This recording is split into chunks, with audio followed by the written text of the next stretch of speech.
I'll watch this whenever I'm forced to log out because for 15 minutes. Do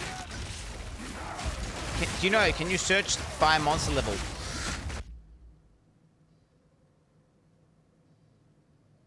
Alright, we gotta watch that Ziggy video, guys. We gotta watch that Ziggy video. It is what it is. Patch 0.2.0e just dropped with huge overhauls to the campaign such as zone size reduction. Patch 0.2.0e just dropped with huge overhauls to the campaign such as zone size reductions, removals of dead ends, monster speed improvements, and rune crafting improvements on top of the recent reductions to monster life. There's also a bunch of player skill buffs and some endgame improvements such as showing all rares on the maps and slowing down deliriums.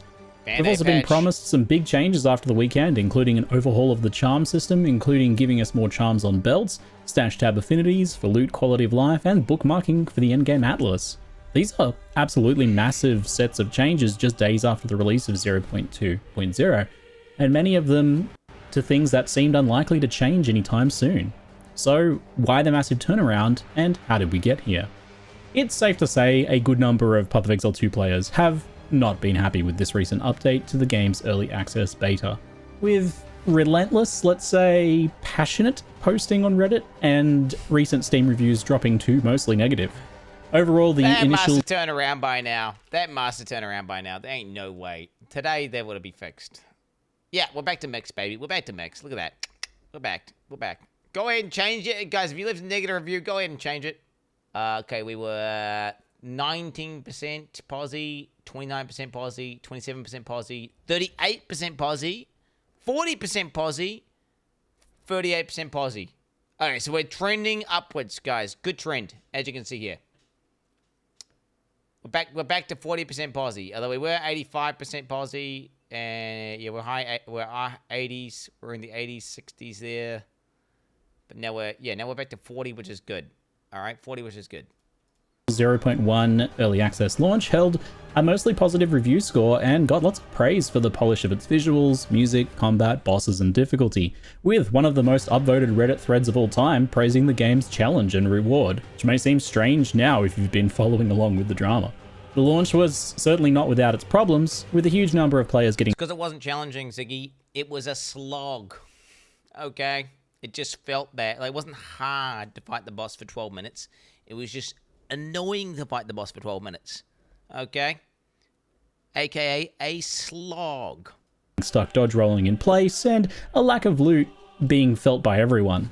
But GGG was quick to respond with changes to many of these issues, with big buffs to dodge rolling and campaign loot drops. There were still lots of issues left over, of course, especially with endgame feeling barren, placeholder, and rather grindy. But overall opinions seemed fairly optimistic given GGG's responses thus far, and the fact that this was just the beginning of likely a year-long beta. For many, it appears that 0.20 Dawn of the Hunt didn't show the direction they were hoping to see for the game. In addition to a new class and some much anticipated improvements to endgame progression and content, it promised huge nerfs to overperforming builds. Nerfs that the community as a whole has been clamoring for after 4 months of Herald of Ice builds, attribute stacking, and mana stacking just dominating builds and stifling creativity.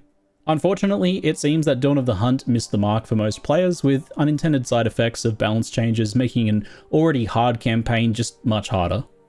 An overall reduction in player power revealed long-standing issues in loot, balance, and skill design, and campaign design, and... Yo, Ziggy, I might need to try out Spearfield. Ziggy, he's selling, like, yeah, I agree what you're saying. It's true, he's saying true facts right now, but goddamn, are you seeing the Spearfield gameplay? It's actually not bad, eh? The overall leveling experience from a fresh start. These things may have continued just to be kind of a dull murmur in the background of an otherwise positive update, but the majority of the player base was already walking on a tightrope in Path of Exile 2's campaign. They're just barely managing to make it through a very punishing game with the occasional moment of aggravation. A death to some swarming enemies that felt a bit unfair, backtracking down a long dead end, or struggling to find a good item upgrade to beat a boss. But these moments were tolerable as players were just powerful enough to move on and forget about it, enjoying the experience of the rest of the things that the game had to offer and its many other highlights. But Dawn of the Hunt brought everyone's power level down to a point that even content creators and game veterans were struggling. And if the game's most experienced are struggling, then how is the average player doing? Yeah. Not well, clearly. All of a sudden, those somewhat overlooked moments of frustration became all the more punishing. They became brutal issues or even hard walls. I don't really struggle. I'm like yeah, that's why you couldn't use me as an example there. So I was actually just that good. I was actually just a threshold above the top guys, so therefore didn't actually struggle. Caused players to quit or to look for anything and anyone to dump their frustrations on. So what issues did Dawn of the Hunt reveal, both new and old? Every person has their own take on the problems as they see them, and often these are wildly different issues or even conflicting in many cases, but here's my attempt to distill it down to the core. People felt weak on average or even good builds. Finding a powerful feeling build is the exception in a genre where power fantasy is usually the expectation. Challenge is also expected in this genre, but as a vehicle to drive that power fantasy, not to keep you away from it. So this was seemingly caused by a number of issues, including monsters being too fast compared to players, and tangentially... Okay, let's not get it twisted. I've been bitching about this from the moment that I fucking played PoE 2. Let's not get it twisted.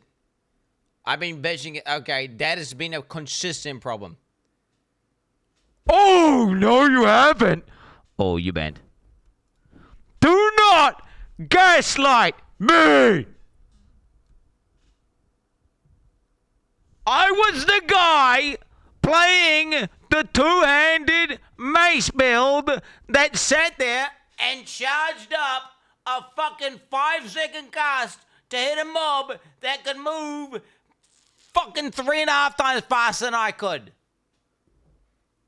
Multiple, and then I also was pioneering the crossbow bleed, which again required me to go bing, bing. Okay, and let me tell you, brother, I would constantly bitch because what would happen is I'd be trying to charge my attack up, and the monster would run away, and then I'd try to charge my attack up, and the monster would run away, and it keep happening over and over again, and it was like, why are the monsters allowed to move this fast if you're expecting us to do these kinds of attacks? It's impossible. You can't do it. Okay, and I constantly said they need to remove the movement speed mods from the mobs. Like, you can't, dude, this game's supposed to be about mechanics that are engaging and you avoid using, skill, aka rolling, and, gameplay mechanics. But you can't use your gameplay mechanics because they scale up way too fast. 2 hours later. They're like PoE 1 mobs in PoE 2. You're like playing Dark Souls, except the fucking boss has got like 50% movement speed with 50% attack and cast speed. It doesn't work. Okay? It doesn't work. Combo-based gameplay without the time to pull said combos off. Players doing too little damage, taking a long time to even kill normal monsters. Zones being far too large, and as a result the campaign feeling long and grindy. It feeling very difficult to get gear, and crafting feeling just weak or non-existent to many players. And it's important to remember that Path of Exile is a game about fresh starts every 3 to 4 months. Whenever a new season comes out, people start fresh and do the campaign once again, but people won't necessarily be willing to run a 20-hour brutally difficult campaign quite that often. The topic of discussion has very much been on the campaign, but there is certainly some remaining issues about endgame progression feeling boring and there being far too much punishment for failure. So really, almost every complaint I could find fed back into just this one idea that players felt... There's not too much punishment for failure in-game right now, bro. I don't know what you're talking about. It's actually not enough punishment in in-game. The map sustain... Like, let it be known! Okay, don't gaslight me. Whenever they patch to make map sustain better, I'm bitching right now and saying map sustain is way too good and it makes map sustain boring because it's no longer an element. You just sustain indefinitely. I think it's bad for the game. It's a whole mini game of like investment and lack of investment and economy trying to min-max to keep your maps going. Doesn't exist currently. You just always get maps back. I can literally go in and brick 50% of maps and I can indefinitely sustain maps. Okay, it's too good. All right. I am telling you that is way too easy to sustain right now. Way, way too easy to the point where I got a fucking box yesterday. I got a cartographer's box. It dropped like fucking 10 maps, T13 maps, which should be like, Oh, I'm fucking batting out. Guess what? I was like, that's kind of cool, I guess, but I don't really care because I have infinite waystones anyway, so I don't give a fuck that I just looted 5. You're supposed to get excited for your mats when they drop. They are not exciting to drop right now. It's just a given. Week on average. Max drop 5. Oh, don't make me log in and prove you wrong right now because I fucking will. There's a lot of disagreement on the specifics, with some players wanting the campaign to not even exist or to just be a couple hours of face roll power fantasy. Other players... Those guys are brain dead and retarded. So those guys there, by the way, so you know that Darth video we just watched where, like, well, they compromise their principles to, you know, make the player base happy. Okay, guess what? The D4 devs heard everyone saying, campaign bad. They should just let us skip the campaign. And they just do that. And it makes the game objectively worse. They did that, and it makes the game complete dog shit. Because they listened to the fucking morons saying that shit. Straight up. The skip campaign, guys, holy fuck. You need to get your fucking brain checked. Wanting it to be challenging, but feeling just like... let us skip to the point where we're at level 99 with full gear. Just give us a fucking item set. Give us a Rainbow Lady's gift where you just do 3 things on a list and then you give it a full set of gear and do 20,000% more damage. Actually, it's not enough damage. Buff our damage more. They didn't really have realistic or fun ways to overcome that challenge. And other players that had a good time, honestly, but disliked a couple specific issues a lot, even though they were overcome them. And that's me in that last category, by the way. I had fun overall and could overcome the issues that I ran into, but my fun was still being diminished pretty actively by issues like overly large zones and backtracking. So what have GGG done, or are they doing, to fix the problems? Let's take a look. There was a lengthy discussion on monster speed in the recent Q&A between Zizarin and lead producers Jonathan Rogers and Mark Roberts, which was a long, somewhat brutal at times, but very important interview. It came at a rather timely Let me finish. moment and was probably quite difficult for both of these developers to do, to come out and defend the vision they have for the game. Who said that? I can't remember. Was it Ziz who said that, or was it Mark or Jonathan who said that? I can't remember who said that. Who said that? It was Ziz. I'd like to finish. You're badass. Which is very important for leadership to have, but also still to be able to listen openly and take this criticism that can be really hard for many of us to do. So certainly major props to them for taking on that rather important interview at a time when I'm sure many other developers would simply clam up and not interact. Pussy beta cucks. So on the top, do you know what, though? I think the reason why is probably because some guy in a suit wouldn't even allow them to do it, even if they wanted to. Let's be honest, because their company's just some soulless husk that's owned by a bunch of fucking suits who just want to get as much money and profit as possible, and they're just like, don't poke the hornet's nest. Just ignore it. It'll go away, guys. All right, get more microtransactions into the game now. Do whatever they say. Make the game as dog shit. If they say they want it easier, make it easier. All right, just get more fucking mounts in the game to sell them. Can we get a new battle pass tier, please, as well, while we're at it? Topic of monster speed, GGG notes the importance of being very careful here, as monsters do need to be able to bring non-optional threats to players, and they need to be able to disrupt combos to prevent the gameplay from becoming repetitive, optimized skill rotations in the style of many MMOs. Something I personally agree with. They did concede that there are too many swarming enemies in many zones, 100%. Though, and that they go area by area, monster by monster, and make adjustments. Speed mods are bad, and though. True to their word, within a few days, we have a patch just released with a laundry list of both... It's wild you have such a... it's wild you have such an opinion on PE2, but currently logged out watching a YouTube video. Yeah, because I'm fucking logged out because I gotta wait for the fucking instance to reset, bitch. That instance reset change is bad. I've said this before, I'll say it again. It's a dog shit change. Either make it so we can't log out at all, or let us log back in straight away. This instance fucking, this arbitrary 15-minute reset dog shit, literally either completely remove logouts, right? Just either completely remove it, which I'm on board for. Attrition-based combat, totally down for it. Let's fucking go, baby. Okay, which would make the game far more intense and just make hardcore gaming insane. Insane. Or get rid of this 15-minute timer, because it's fucking annoying, brother. It's annoying. Broad and specific changes addressing things such as enemies that could animation cancel starter step, lowering numbers on swarming enemies, and adjusting AI and cooldowns to ensure things like, for example, After a werewolf lunges at the player and sprints at them, they will then walk instead of run until the player moves far enough away, which they will then begin their faster running sprint, rather than just doing that all of the time. The overall idea here is that fast enemies die fast, and they give openings to kill them. And there's just much less of them overall, so that it doesn't feel quite so overwhelming. Well, this change... That's how the game's supposed to be balanced, right? You're supposed to be able to, like, dodge an attack. You're supposed to be able to outplay something with skill in PvE2, right? That's what you're supposed to be able to do. And right now, like, dude, I'm telling you, it's still a massive problem. Hasted monsters or fucking shit where your character's gig is slowed is ass, because you can't avoid it, and then you just get hit by some shit that you're supposed to dodge, and then you just die, which is just lame as fuck. Seems to hold fast to their vision of keeping some threats and disruptions important for the challenge of the game overall, while making things much less oppressive for the player. It's worth noting that combo-based gameplay is something some players just don't like. The developers have said that it's not intended that you have to perform complex combos to kill just basic monsters, but that you be rewarded for them for bosses and for more powerful rare monsters. They've also separately mentioned that they plan on keeping some playstyles and skills that will just be simple, just single skills and things like that that can work reasonably effectively, but that they will keep making more interesting skills, supports, and items that... What is this unethical Ziggy D damage, man? What is this unethical Ziggy D damage? Do reward skill combinations.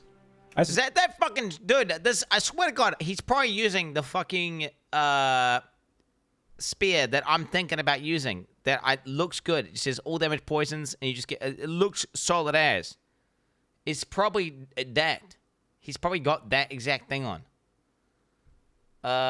Yo, I might need to fuck with that, straight up. I suspect the issue here of feeling like combos are mandatory is less one of game design and more of the fact that the game was simply just too hard. You couldn't really do combos due to monsters being too fast and difficult, but you also kind of had to do combos because otherwise you just weren't dealing enough damage. That's a pretty rough combination. Hopefully this is something that eases just with changes that impact the overall difficulty in player power.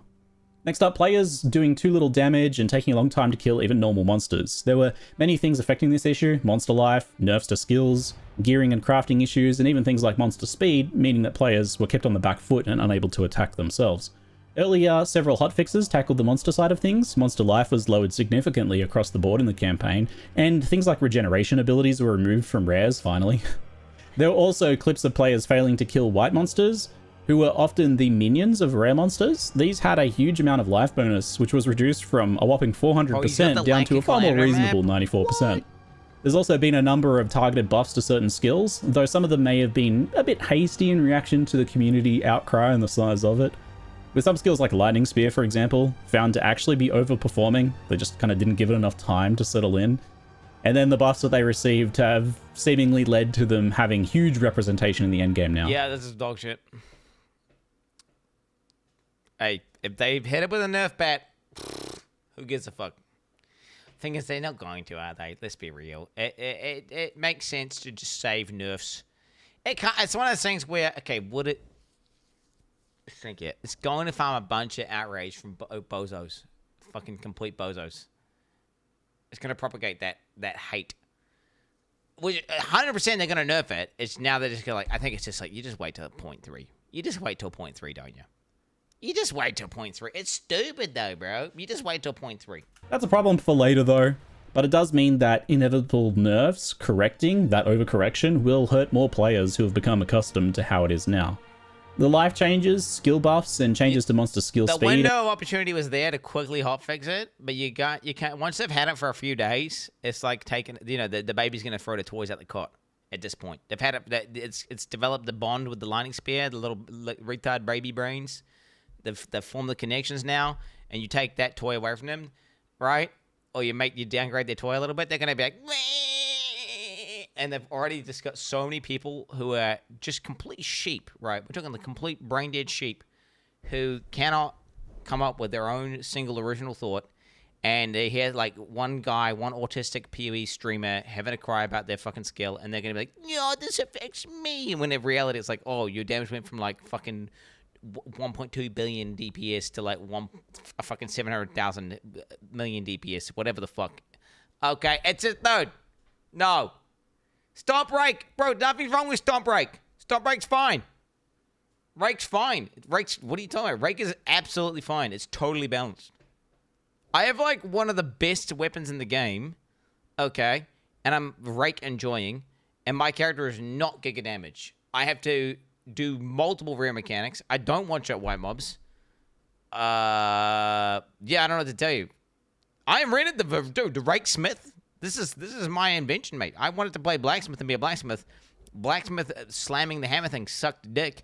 So I'm like, I'm gonna just try the fucking rake out. People saying rake's okay, and then as she starts working, so I'm surviving, I'm progressing. Bro, it is what it is. The rake smith, it goes hard. It goes hard. Oh, bro, whenever I seen Rake as the bleed build, I'm like, oh, I might go to Spear Bleed. And I was like, I'm probably going to go Spear Bleed, but I want to go to Smith more, so I'm going to go to the Smith. Turned out the Smith's hammer ability sucked, so then I just modified it to be the ability that I was going to do if I went fucking Amazon. Do not try and change history, mate. And changes I'll go over for crafting in a moment have likely helped the player damage issue pretty dramatically. It's quite likely that though balance issues do remain in the campaign, the issue of players feeling like they do no damage should be limited to just the undertuned skills and not the average to good ones, which is where we want to be for now until balance can be sorted. Zone size feeling too large and the campaign long and grindy has long been one of my personal core complaints since the beginning. The developers' response in the past has been that they intend to fill those large zones with lots of good stuff, so that it's good they're big. After all, that means less loading screens. And that's a nice idea in theory, but the issue is that often large zones means lots of backtracking and difficulty finding quest objectives, and these things could be solved on a case-by-case basis, but any issues that are there are aggravated by the zone size and also the overall difficulty of the campaign. It also just means that big zones are a large time commitment. If it takes you half an hour to do all the things in the zone, then, well, that could be a little bit difficult for the average player to commit to. The addition of checkpoints in previous updates have helped backtracking, allowing players to warp around the map, but the issue does persist somewhat, and it's definitely exacerbated by problems with low damage and overall difficulty. So the developers have conceded the point somewhat and adjusted many of the largest zones, trimming dead ends and reducing some of the biggest and grindiest zones in size dramatically. This is focused exclusively on Act 3 so far, seen by many as the worst offender. There are likely, I think, some zones in Act 1 and 2 that could still use some adjustment overall for the game's pacing, but opinions on these are much less unanimous, so it might take a bit longer for those changes to come. Endgame still has an issue of overall map size and layout, which some people are divided on, but GGG is somewhat firm on for now. But it's worth noting that changes such as showing all rare monsters on the minimap dramatically helps the endgame map issue. As you can now track down... I think, dude, the showing all rare monsters on the fucking map is just the same as... You know, Jonathan always talks about how he doesn't like monsters to have, like, a obvious telegraph to say they're rare, like, whatever it's... We don't want to use this, like, RGB glow effect that all the other games use. I'd rather they just look different and you could tell based on the special effect. You know, it's the exact same thing. You're treating a symptom, not the problem. It's Band-Aid as fuck. The turbo HUD shit is not good. Just like the checkpoints. Like, you need... Fundamentally, the design needs to change. Not like, oh, let's just give her own fucking turbo HUD. Like, why not... At this point, you might as well just light them up blue. Fucking make them glow, bro. So you can just see, like, a glow on the screen. Fucking... I mean, straight up. What is this emote I'm looking at right now, bro? What the fuck is this emote right now? Shut the fuck up. Really, bro? Dude, what? Required rare monsters and just leave without having to explore the whole zone. This can reduce some of the biggest maps by half or even more. Often the issue with those huge maps was just backtracking and exploring to find that one rare that you missed, but being able to beeline directly to them now is a good solution, at least as a band-aid for now, for the map size issue. Band-Aid. Getting gear felt impossible and crafting... It's a Band-Aid, though, that people are currently getting accustomed to, and they're currently getting used to, and they are gonna fucking... Whenever they do the patch that says, hey, you can no longer track all rares with a fucking skull on your map 24/7, people are gonna go, wah!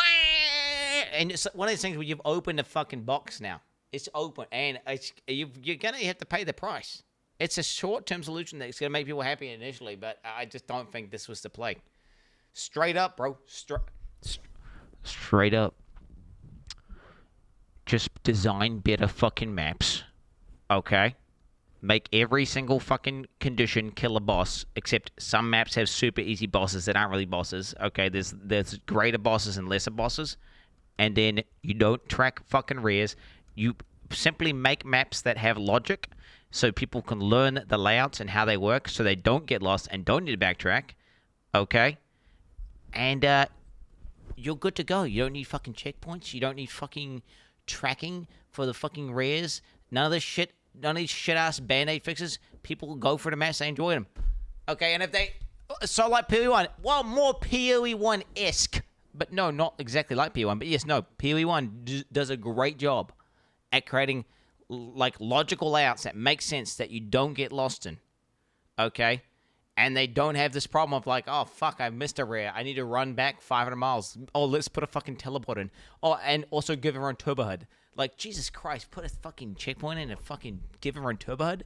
Are you serious, GGG? What the fuck are you thinking? What the fuck are you thinking? Or non-existent. So the issue of gearing is somewhat intrinsically tied to player power and monster life. Buff skills and nerf monster life, and your requirements for what good gear is change, right? The devs have stated that they intend for you to have a mixture of blue, magic, and rare yellow gear during the campaign, that they also want upgrades to feel meaningful as well. They did note, however, that they've likely been playtesting in a way that didn't align with how many players actually approached the game. So I imagine that we'll be seeing some reviews to... It's fucking skill issue, dude. Jonathan's just like saying, oh yeah, I'm not retarded, bro. I disenchant. Yo, I hate disenchanting. Fuck disenchanting, homie. Fuck that. Bro, remove disenchanting from the game, pussy. Remove it from the game or put it on the fucking crafting bench, pussy. Do some things like access to regal orbs and overall gearing options. But more tangibly for now, however, they noted that their intended player control for gearing problems, which is runes, was not covering the problem properly. So the recent patch just rolled out some pretty huge changes in this regard. Wait, chat. Do you guys, I just thought about this. Do you guys think the fact that you can both disenchant, salvage, or sell an item is unneeded bloat? Do you think it's unneeded bloat? What does this pass at? I just realized, like, wait, why the fuck do we need to, like, the fact that you can either A, make us you can't fucking sell items. Like, okay, why can we disenchant, salvage, and sell? Isn't that just making it a little bit more complex than it needs to be? I feel like they should remove one of them at least. And I wouldn't want them to remove salvage, because that's definitely the coolest one. Like, salvaging it, and you get some components based on what is unique about the item. Whether it's got qual, whether it's got sockets, whether it's a weapon it's got qual, for example, or it's like a fucking... based on what that I like salvage. So that's like, okay, maybe just makes you don't... You just get gold from killing stuff, and you just buff gold drop rates and make it so you can't sell. Or you remove disenchanting and just make salvaging as a part of disenchanting. That just seems way better, actually. What the fuck? Just, wait, what the hell? Combine salvaging and disenchanting. Straight up. Huh? Why don't they do that? What's the downside? Salvage and disenchanting should be combined. I ban these guys. Ban these retards, by the way. Ban these retards. Straight up. I just made the game like... Because I don't like that bloat, bro. I don't like that bloat. Salvaging and disenchanting should be combined. You should be able to salvage anything, and it just counts as a disenchant. And if there were sockets, well, then you get the Artificer Orb Shards. And if it had qual, well, then you get the scraps. Straight up. Holy fuck.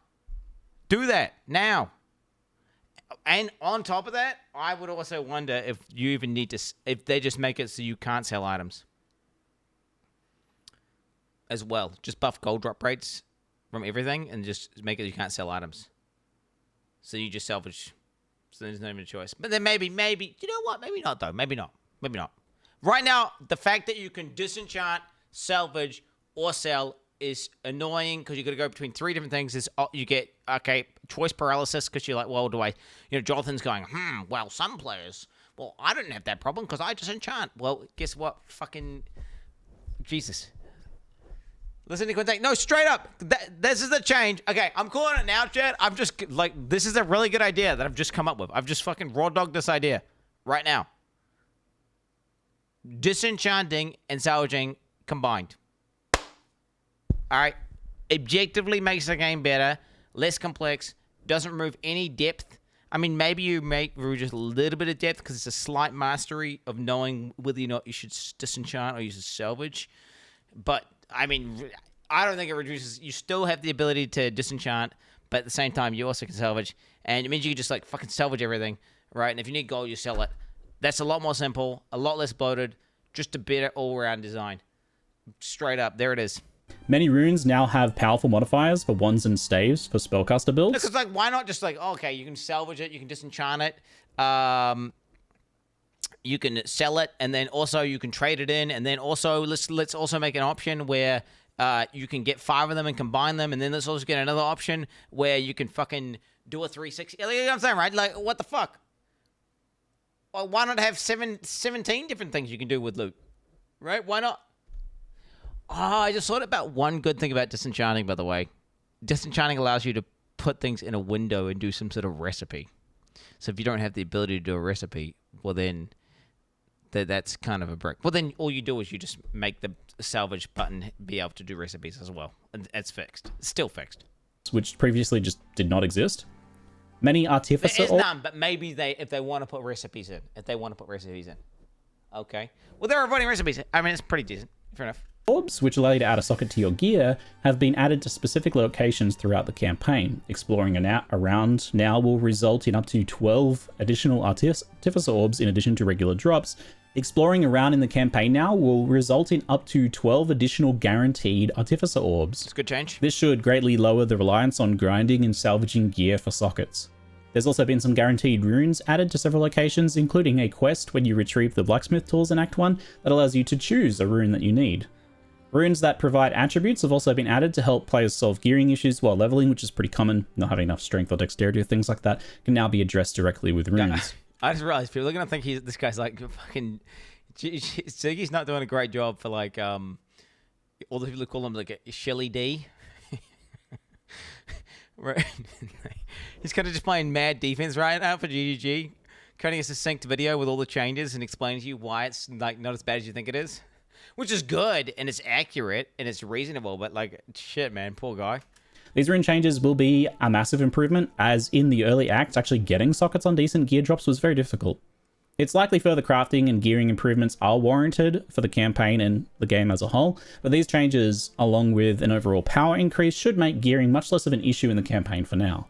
So the overall big, broad issue of Path of Exile being a game about fresh starts is something that I admit I hadn't really considered. I do personally enjoy a fresh start campaign run. I'm a re-rollaholic. I always loved restarting games and rarely ever finished them. But it's quite true that the longer and harder the campaign, the less keen many people are going to feel to do it again a few months later. I know some people want a campaign skip, and the devs have been very clear that that's never happening, okay? They consider it an ultimate failure, an admission of defeat in their quest to... That would be compromising principles. Do you want to see? If they were to... Legitimately, that would be a compromising core foundational principle. Which is, you know, we're seeing people saying, oh, GGG, we beat them, we won, look at them, we're making them change, it's us. They're going back on everything they said, ha-ha. Like, the Reddit won. Those guys, you're retarded, no. Make the campaign fun and interesting. They're taking the harder route here, right? Like, they're not picking the easy road. Their desire to keep a significant and sizable campaign in their game that gets done every few months means that they have a lot more work to do. They have to address all of these issues and make sure that it's fun for players to run through, or at least tolerable for those who will never enjoy it. And that means a lot of iteration. The changes they've been making here will help make it faster, less grindy, and more fun for more people, but this is going to be an ongoing issue that they're going to be addressing approximately forever. The endgame progression is boring and there's far too much punishment for failure. So this topic of endgame, there are still lots of things to be... I agree with the boring part, but wait, where's the punishment coming from? I'm confused about the punishment. Where's that? Where's that? Oh, the 15-minute logout timers? Done to the end game. Obviously, it's very early days there, and they've stated pretty clearly that this is like half of what they really want to have there, maybe. Most of the discussion so far, and the reason for the negative reviews, has really been very directly resulted to the issues with the campaign, and just the overall picture that people felt like GGG were painting with the direction of the game, and that it didn't align with what they wanted for the game. But I still did want to touch on the endgame a bit here, as it's a big part of the problems that 0.1 had, and it's obviously going to be the next thing that people run into after the campaign. So, Dawn of the Hunt's biggest win, in my opinion, all of these other issues aside, and very much buried by those issues, is how much work it's done to the endgame. Work that many people who got stuck in the campaign or quit are just never going to see, maybe in next league. There's still a year's worth of work and content to be added to the endgame, but 0.2 seems to have taken a big leap forwards. There's now clear goals on the map. Towers, unique maps, and corrupted areas all create like this breadcrumb trail that gives you the feeling of, ooh, I might just do a few more maps so I can climb that tower and see what's over that water there, or that you just kind of do that unique map that you revealed, and then that reveals your next corrupted zone, which reveals your next thing. Fucking Ziggy D's damage, mate. Fucking unethical. Fucking Ziggy, look at this fucking damage, guys. The corrupted zones also now do something. There's a special map with a corrupted boss, a Nexus map, and that fight gives you progression in the endgame quest and passive tree, as well as just being a more interesting thing to have happen every few maps. How the fuck is it also he cleanses the zone, maps? creating maps filled with monsters When you that got drop that many extra points? currency and maps that you can do afterwards.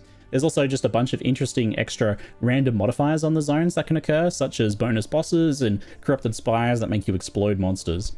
On top of that, there's new rogue exiles, strong boxes, and wisp encounters. None of these individually are that exciting. I do quite like the exiles.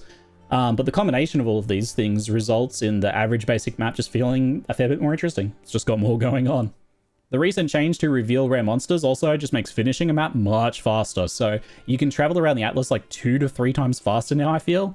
You had to do about 80 to 90% of a map before on average to actually complete it. Now I think you can get away with... Hey, wait, I just thought of benefit. This Band-Aid fix, where everyone has Turbo HUD, is an advantage because there's cheats in PoE 1 called Exile HUD that people use, which is like, it's Turbo HUD of PoE, right? It's a balancer between people who use cheats and don't use cheats. Hey, one benefit to the dog shit change that they need to revert ASAP. 30 to 50%, I kid you not, on some of the larger ones. They also made it so that to complete boss maps, you only have to kill the boss now. You don't have to kill all the rares, so that's a lot faster. You can often just beeline to them in some layouts, and there's much more boss maps in general going on, especially with the tower changes. And on that note, tower maps have been massively improved. The layouts are varied and fun. They have extra content on them, now including their own bosses. There's far fewer of them on the map, and they're way more impactful. They don't just feel like kind of like a late game degenerate juicing mechanic, but they're actually a kind of intrinsic part of your map exploration system. When you complete them, you can use up to 3 tablets to affect dozens of maps in one go. You're encouraged to juice them to make that more impactful. It can really not be overstated how completely overhauled towers are as a mechanic. So if you just hated the entire idea of them and the well has been poisoned for you a little bit, definitely try to consider the new design of the towers as being something that's just fundamentally very different to what it was before. Spoilers, bro. What is this? A side effect of their large radius now too is that they're also just excellent for exploring the Atlas to find other interesting things. More unique maps are also added into the game, and that's a welcome addition to spice things up, and they seem pretty common so far. I've found like 5 or 6 feral megaliths as I'm just wandering around. These maps... Motherfuckers in T9's maps, and he's got that like 5 unique maps. Bro, what the... I'm at fucking 13 maps, I got no unique maps, bro. Wizards... What the fuck? Also give Atlas progression points now too, which is great. Map progression overall has become extremely deterministic too. That last rare in a map drops a guaranteed map of the same tier, and bosses also give you at least one of the next tier. So I've never not had a map needed to progress, and it's been very smooth. But there has been some issues with it. Unintended side effect is that some players seem to be jumping up tiers too fast, going to tier 15 in a matter of hours before they've even like done any of the Atlas quests or have any passives, and just being like, I'm just running empty. I've got 2 passes, bro. Okay, and I'm at tier 13 maps. This change is terrible. There's no sustain isn't any. It's terrible. Like map sustain is ruined. Fix it, GGG. It's too good. Tier 15 maps. So there's obviously something there that they're gonna have to solve. My method has been to go up a tier after each corrupted nexus, which feels like the intended design, and it's buttery smooth. On the topic of punishment for failure, things feel much better when progressing. It's pretty typical to run blue 2 modifier waystones or 3 modifier regaled maps, and these give you 4 or 3 allowed deaths without losing the map. To spice things up, there's a requirement to do a 4 modifier map for corrupted nexuses, and that allows 2 deaths, so they're a little bit spicier. And you're also encouraged to do towers with 3 or 6 modifiers to unlock more tablet slots. I recommend doing 3 while progressing unless you're feeling pretty confident. The overall picture is that you get lots of room for errors in your kind of general mapping, and it's pretty relaxed. But then there's interspersed with that the occasional, sometimes optional, maps of increased tension and risk. So I get what they're going for here, and it seems to be working pretty well for progression at least. There's still issues for them to work out. For example, when you fail a boss fight, it deletes everything else in the map, causing you to ideally want to finish the map before doing the boss. So that's a kink they can hopefully work out. And it does also seem that it's likely the issue is just somewhat being kind of, Softcore cucks, am I right? the can has been kicked down the road, so to speak. It's been pushed back to higher tier maps where you then might be alking or running 6 modifier maps consistently, and thus back to 1 attempt per map, and that may feel like an issue. We'll see how that plays out, but at least there is more player control there, and you can reduce that if you so desire. So the endgame now feels unfinished, but like a very solid foundation now for PoE2's endgame, whereas before it felt almost like a full placeholder. It's much more fun and interesting than the one we had at launch, that is for sure. So is Path of Exile 2 saved? What do you think? I think some people had such a bad time in the first few days that they won't look back this season, or maybe for several more, and that's a real shame. I do think that some people who made it through the campaign won't get a chance to feel a lot of the changes that GGG has made to the campaign here, so they might still... That's early access, who cares? Just go. Let them go. Fuck off. It's a good idea. Legit. Let them cook even more. The more they like, dude, they're gonna have enough people to test and give feedback.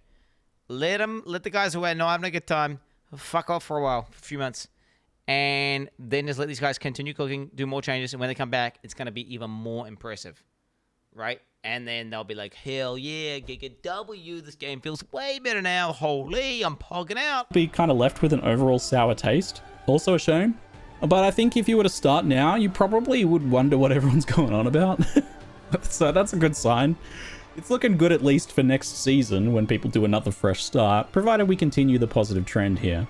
The campaign experience took a big backward step, but it seems to have ended up ahead of where we started, so we've come out ahead after all of this drama. It's had some positive impacts on the game for sure. Things that weren't likely to get looked at for a long time, if ever, have been fixed, which is some pleasant surprises out of all this. And endgame overall seems to have only improved, in my opinion. Balance continues to be a mess on player builds, of course, but that's to be expected at 0.2. I think if things look like this at 0.8, I'd be concerned, but at this point, I expect a wild ride for the next few expansions as far as builds are concerned. The recent changes to balance have been pretty awesome, though, and upcoming changes to things like charms sound like great improvements for the player. People don't care. If they fully rebalance the entire game, every fucking league, nobody cares, right? As long as there's some new shit that's cool and poggies. What people don't like is if the whole game's nerfed to the point where it just feels like a fucking slog. Am I right, guys? Holy! But what do you think? Have the changes made a big difference to you so far? Is Dawn of the Hunt saved from the jaws of a way too fast werewolf? And how is the next big update going to look after this? What does it mean for the future? Anyway, that's it for now. I'm Ziggy D, and thanks for watching. That was crazy, bro. It's a good video. Yeah, good video. Yep, there it is. Good video. People some very high and downvote ratio than his usual videos, because people get those guys who are like, oh, this is a little bit too positive for my liking. Overall, pretty good video though, guys. This is Ziggy's video, guys. Poggy's video, guys. All right, now we can log back into the game. Hell yes, brother.